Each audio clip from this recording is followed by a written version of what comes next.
ಕೋಲಾರ ಜಿಲ್ಲೆಯ ಲೋಕಾಯುಕ್ತ ಪೊಲೀಸ್ ಠಾಣೆಯಲ್ಲಿ ದಿನಾಂಕ 31/12/2009 ಗುನ್ನೆ ಸಂಖ್ಯೆ 14/2009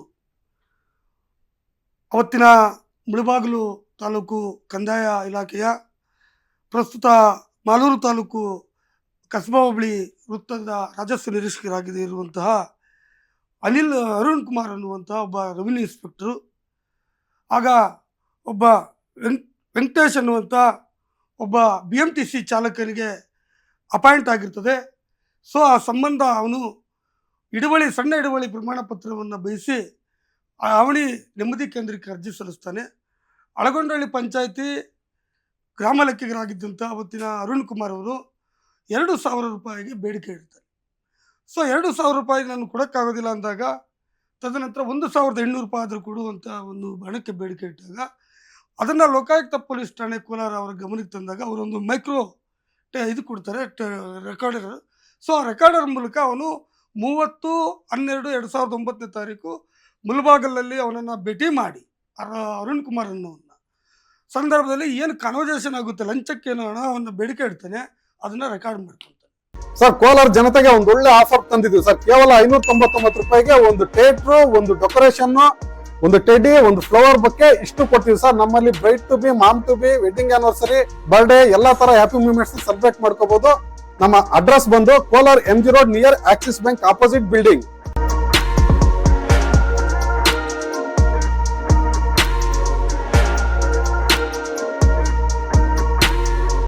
ಸೊ ರೆಕಾರ್ಡ್ ಮಾಡಿಕೊಂಡಂಥ ಧ್ವನಿಮುದ್ರಿತ ಕೆಸೆಟ್ ಆಡಿಯೋ ರೆಕಾರ್ಡನ್ನು ಲೋಕಾಯುಕ್ತ ಪೊಲೀಸ್ ಠಾಣೆಗೆ ಕಂಪ್ಲೇಂಟ್ ಕೊಟ್ಟಾಗ 31/12/2009 ಅವನ ಮೇಲೆ ಕ್ರಿಮಿನಲ್ ಪ್ರಕರಣವನ್ನು ದಾಖಲಾಗ್ತದೆ.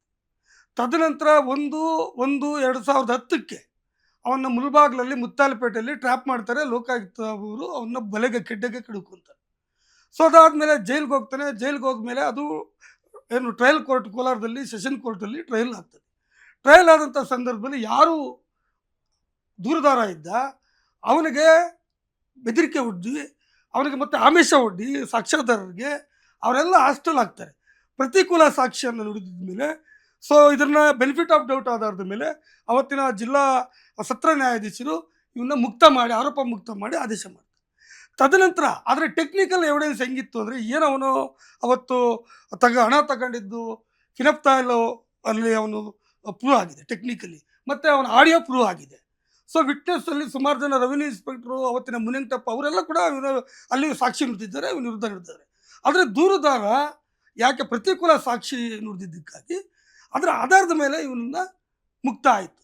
ತದನಂತರ ಕರ್ನಾಟಕ ಲೋಕಾಯುಕ್ತ ಸಂಸ್ಥೆ ಫಿಟ್ ಫಾರ್ ಕೇಸ್ ಅಂತೇಳಿ ಮತ್ತೆ 2015 11ನೇ ತಿಂಗಳಲ್ಲಿ ಈ ಕೇಸ್ ತಗೊಂಡು ಕರ್ನಾಟಕ ಉಚ್ಚ ನ್ಯಾಯಾಲಯದಲ್ಲಿ ಚಾಲೆಂಜ್ ಮಾಡ್ತಾರೆ, ಮೇಲ್ಮನವಿ ಸಲ್ಲಿಸ್ತಾರೆ.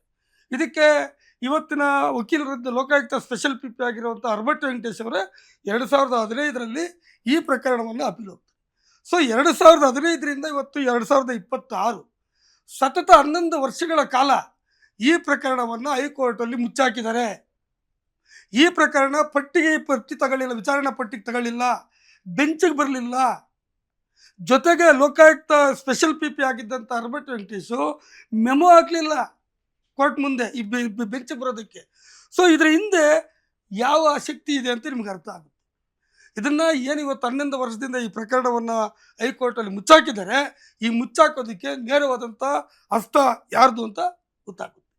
ಸೊ ಇದು ಅಷ್ಟೇ ಅಲ್ಲ, ಈ ಪ್ರಕರಣ ಯಾಕೆ ಇವನು ಮುಚ್ಚಾಕ್ತಾ ಇದ್ದಾನೆ ಅಂದರೆ, ಅಕ್ರಮವಾಗಿ ಪ್ರಮೋಷನ್ ಕೂಡ ತಗೊಂಡಿದ್ದಾನೆ. ಪ್ರಮೋಷನ್ ಪದೋನ್ನತಿ ಪಡೆದ ರೆವಿನ್ಯೂ ಇನ್ಸ್ಪೆಕ್ಟರ್ ಆಗಿದ್ದಾನೆ.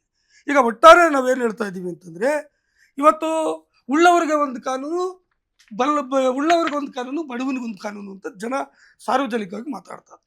11 ವರ್ಷಗಳ ಕಾಲ ಕೋರ್ಟ್ ಮುಂದೆ ಬರಲಿಲ್ಲ ಅಂದರೆ ನಮಗೆ ದಿಗ್ಭ್ರಮೆ ಆಗುತ್ತೆ ಮತ್ತು ಆತಂಕ ಆಗುತ್ತೆ. ಇವತ್ತಿನ ನ್ಯಾಯಿಕ ವ್ಯವಸ್ಥೆ ಯಾವ ಹಂತಕ್ಕೆ ತಲುಪಿದೆ ಅನ್ನುವಂಥ ಒಂದು ಆತಂಕ ಕೂಡ ಇವತ್ತು ನಮ್ಮಂಥ ಇವ್ರಿಗೆ ಮುಟ್ತಾ ಇದೆ. ಹಾಗಾಗಿ ನಾವು ಈ ತಕ್ಷಣ ಏನು ಈ ಪ್ರಕರಣವನ್ನು ಪಟ್ಟಿ ಮಾಡಬೇಕು, ವಿಚಾರಣೆಗೆ ತಗೊಂಬರಬೇಕು, ಕೂಡಲೇ ಈ ಪ್ರಕರಣವನ್ನು ಇತ್ಯರ್ಥ ಮಾಡಿಸ್ಬೇಕು ಅಂತೇಳಿ ನಾವು ಈ ಎಲ್ಲ ಪ್ರಕರಣದ ಬಗ್ಗೆ ತನಿಖೆ ಆಗಬೇಕು ಅಂತೇಳಿ honourable Karnataka chief justice, honourable Lokayukta ಸಾಹೇಬರು, ಆನರಬಲ್ ಉಪಲೋಕಾಯುಕ್ತ ಸಾಹೇಬರು, ಹೈಕೋರ್ಟ್ ರಿಜಿಸ್ಟರು, ಆಮೇಲೆ Amaranarayana Reddy legal cell Lokayukta, Arbatti Venkatesh special PP Lokayukta, ಇಷ್ಟೂ ಜನಕ್ಕೆ ಎಲ್ಲ ದಾಖಲೆ ಸಮೇತ ಅವರಿಗೆ ನಾವು ಈ ಆರೋಪ ಏನು ನಡೀತಾ ಇದೆ ಅದನ್ನು ರವಾನೆ ಮಾಡ್ತಾ ಇದ್ದೀವಿ. ತಕ್ಷಣ ಈ ಪ್ರಕರಣವನ್ನು ಪಟ್ಟಿ ಮಾಡಿಸಿ ಇತ್ಯರ್ಥಪಡಿಸಬೇಕು ಅಂತಕ್ಕಂಥ ಆಗ್ರಹವನ್ನು ಸಾರ್ವಜನಿಕ ಹಿತಾಸಕ್ತಿ ಮೇಲೆ ಮಾಡ್ತಾ ಇದ್ದೀವಿ. ಜೊತೆಗೆ ಇವತ್ತು ಅವನು ಮಾಲೂರು ರೆವಿನ್ಯೂ ಇನ್ಸ್ಪೆಕ್ಟರ್ ಆಗಿದ್ದಾನೆ. ಅವನು ಹೇಳೋದೇನಂತಂದರೆ, ನನಗೆ MLA ನಾನು ಮಾತು ಕೇಳ್ತಾರೆ, ನಂಜೇಗೌಡ ನಾನು ಹೆಂಗೆ ಹೇಳಿದ್ರೆ ಹೆಂಗೆ, ಆಮೇಲೆ ತಹಶೀಲ್ದಾರು ನನ್ನ ಸಣ್ಣ ಇಶಾರ ಇಲ್ಲದ್ರೆ ಯಾವ ಕಡತನೂ ಮುಟ್ಟೋದಿಲ್ಲ.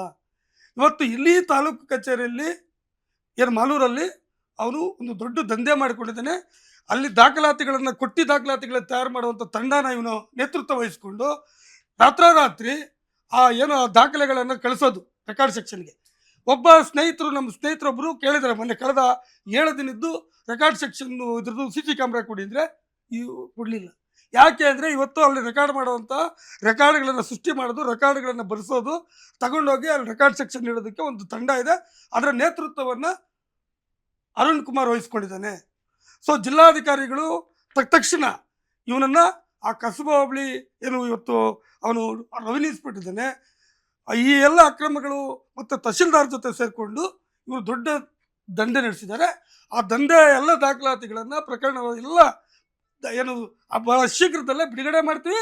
ಮತ್ತು ತಹಶೀಲ್ದಾರು ಮತ್ತು ಇವನು ಅರುಣ್ ಕುಮಾರ್ ವಿರುದ್ಧ ನಾವು ದೂರು ಕೊಡ್ತೀವಿ. ಇದನ್ನೊಂದು ತಾರ್ಕಿಕ ಹಂತಕ್ಕೆ ತಗೊಂಡು ಸರ್. ಅದೇ ಈಗ ಏನಾಗಿದೆ ಅಂದರೆ 11 ವರ್ಷದಿಂದ ಇವನು ಏನು ಕೋರ್ಟ್ ಇದು ಬೆಂಚ್ಗೂ ಬರಲಿಲ್ಲ, ಮೆಮೋನೂ ಹಾಕ್ಸ್ಲಿಲ್ಲ. ಒಂದು ಹೈಕೋರ್ಟ್ ಅಲ್ಲಿ ಏನು ಸೆಕ್ಷನ್ ಇರ್ತದೆ, ಆ ಸೆಕ್ಷನ್ ಮೂಲಕ ಬೆಂಚಿಗೆ ತರಿಸ್ಬೇಕು. ಇಲ್ಲ ಬೆಂಚಿಗೆ ಬರಲಿಲ್ಲ ಅಂದರೆ ಲೋಕಾಯುಕ್ತ ಅಡ್ವೊಕೇಟು ಮೆಮೋ ಹಾಕಿ ಬೆಂಚಿಗೆ ತರಿಸ್ಬೇಕು. 11 ವರ್ಷಗಳ ಕಾಲ ಇದನ್ನು ಬರಲಿಲ್ಲ ಅಂದರೆ ಇದರ ಚಿದಂಬರ ರಹಸ್ಯ ಏನು ಅಂತ ನಿಮಗೆ ಗೊತ್ತಾಗುತ್ತೆ ಏನು ಅಂತೇಳಿ.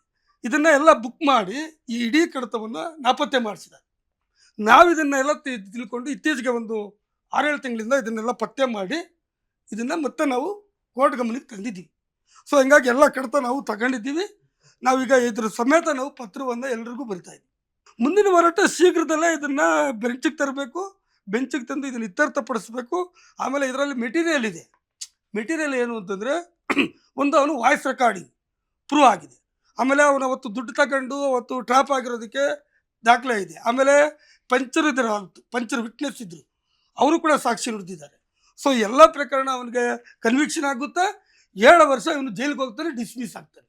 ಇಂಥ ಭ್ರಷ್ಟನನ್ನು ಕಂದಾಯ ಇಲಾಖೆಯಿಂದ ತೊಲಗಿಸಬೇಕು ಅಂತೇಳಿ ನಾವು ಇವತ್ತು ನ್ಯಾಯಿಕ ವ್ಯವಸ್ಥೆನ ಮತ್ತು ಇವ್ರನ್ನ ಆಗ್ರಹಿಸ್ತಾ ಇದ್ದೀವಿ.